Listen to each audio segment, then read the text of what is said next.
Saudi আরবে রিয়াদ শহরে যারা বাসা ভাড়া ব্যবসা বাণিজ্য দোকানপাট নিয়ে আছেন তাদের জন্য একটি হিস্টোরিক্যাল ডিসিশন নিয়েছে সৌদি সরকার।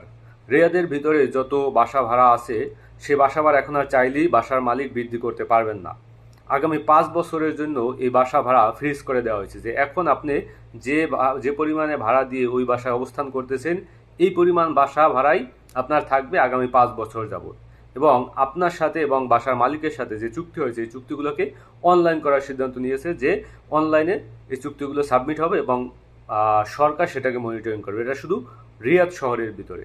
এবং তারা এর আগেই অনেক জরিপ করে দেখেছে যে সৌদি আরবের একটি ফ্ল্যাট নিয়ে থাকতে গেলে মিনিমাম 5 থেকে 8 হাজার রিয়াল আপনার বাসা ভাড়া দিতে হয়।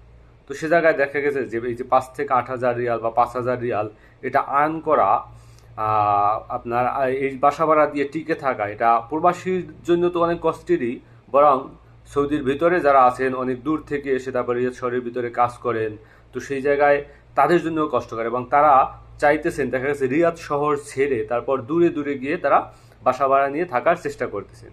তো সেই জায়গা থেকে রিয়াদ সরকার মানে রিয়াদের ভিতরে এই পরিস্থিতি মোকাবেলা করার জন্য বা এই যে থাকার জন্য যে কষ্ট বা অতিরিক্ত বাসা ভাড়া দিয়ে টিকে থাকা এটা যে কষ্টকর, এই জিনিসটা বুঝতে পেরেই সৌদি সরকার এই সিদ্ধান্ত নিয়েছে যে রিয়াদের ভিতরে আগামী 5 বছরের জন্য বাসা ভাড়া ফ্রিজ করে দেওয়া হয়েছে। যে পরিমাণ বাসা ভাড়া আছে এই পরিমাণ বাসা ভাড়া দিয়েই তারপর তার কেউ চাইলে থাকতে পারবে এবং বাসার মালিকরা চাইলে অতিরিক্ত ভাড়া বৃদ্ধি করতে পারবে না।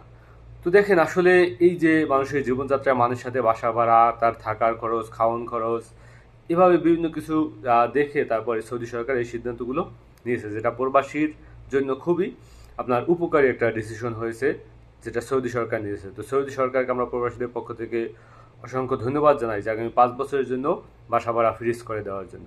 আসসালামু আলাইকুম।